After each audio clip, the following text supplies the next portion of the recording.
SIR চলাকালীন এবং BLO যারা নিয়োগ হয়েছিল এইআরও ইআরও এদেরকে দিয়ে নামের ভুল পদবি ভুল করে মমতা ব্যানার্জির নেতৃত্বে উদ্দেশ্য নিয়ে মানুষকে হয়রানি করেছে পশ্চিমবঙ্গ সরকার, তার প্রশাসন, মুখ্যমন্ত্রী, আইপ্যাক, তৃণমূল। এবং হিয়ারিং কেন্দ্রগুলোতে যে গুন্ডামি করেছে নানা জায়গায়, আমরা বসিরহাট 2 এর মতো একাধিক রাজ্য সরকার নিযুক্ত বিএলও, এইআরও, ইআরও এবং স্পেসিফিকলি 3-4 জন জেলা শাসক মুর্শিদাবাদ, দক্ষিণ 24 পরগনা, কোচবিহার, পূর্ব মেদিনীপুর বেশ কয়েকজন জেলা শাসকের বিরুদ্ধে আমরা বসিরহাট 2 বিডিওর মতো সাসপেনশনের দাবি করি। এবং গোটা রাজ্য জুড়ে কয়েক লক্ষ নাম এবং পদবীর বানান ভুল মুখ্যমন্ত্রী এবং আইপ্যাকের নির্দেশে যে বিএলওরা করেছেন, অর্থাৎ পশ্চিমবঙ্গ সরকার করেছে, তাদের প্রত্যেকের বিরুদ্ধে ব্যবস্থা গ্রহণ করা হোক।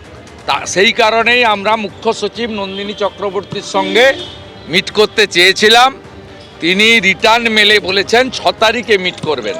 তাই আমরা ভারতীয় জনতা পার্টির 12 জন এমএলএ এবং 2 জন আমাদের রাজ্য স্তরের নেতৃত্ব, ভাইস প্রেসিডেন্ট সঞ্জয় সিং এবং শিশির বাজোরিয়া, আমরা সাংবিধানিক প্রধানের কাছে দাবিপত্র দেব।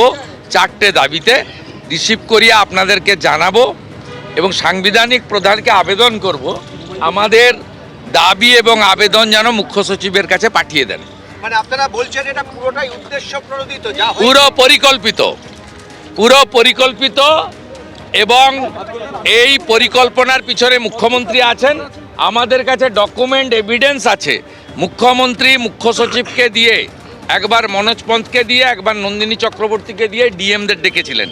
সব ডিএমরা হলে ডিইও এবং ডিএমদের ডেকে মুখ্যমন্ত্রী সে সভায় থাকার কথা নয়, মোবাইল ফোনগুলো বাইরে রেখে দুবার ঢুকে কিভাবে জটিলতা করতে হবে, কিভাবে এসআইআর ভণ্ডুল করতে হবে, কিভাবে সাধারণ জনগণকে ইলেকশন কমিশনের বিরুদ্ধে খেপাতে হবে, বিজেপির নাম নিতে হবে, কেন্দ্রীয় সরকারের বিরুদ্ধে বলতে হবে এবং চাকরি চুরি, আরজিকর, অনুপ্রবেশের সমস্যা, সিন্ডিকেট, তোলাবাজি, স্বাস্থ্য শিক্ষা ধ্বংস, এই সব ইস্যু যাতে আড়ালে চলে যায়, এসআইআর এবং তাকে কেন্দ্র করে যাতে আলোচনায় থাকে এবং টিভিগুলো সেই বিষয় নিয়ে ডিসকাশন করে, ন্যারেটিভ তৈরি হয়, এই জন্য এই কাজটা রাজ্যের প্রশাসনিক কর্তৃ মুখ্যমন্ত্রী তার স্থাবক প্রশাসনকে দিয়ে করেছে।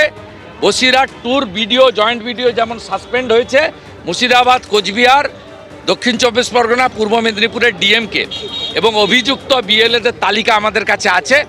আমরা চাইলেই দিয়ে দেব, তাদেরকে সাসপেন্ড করতে হবে। এই দাবিতে আমাদের ডেপুটেশন। যখন আজকে যাচ্ছেন ঠিক সেই সময় মুখ্যমন্ত্রী কমিশনে যাচ্ছেন এই এসআইআর বাতিল করতে, কারণ তার দাবি যে এখানকার সাধারণ, উনি চাইছেন এসআইআর বাতিল করে 25-এর লোকসভা নির্বাচনে ভোট করতে।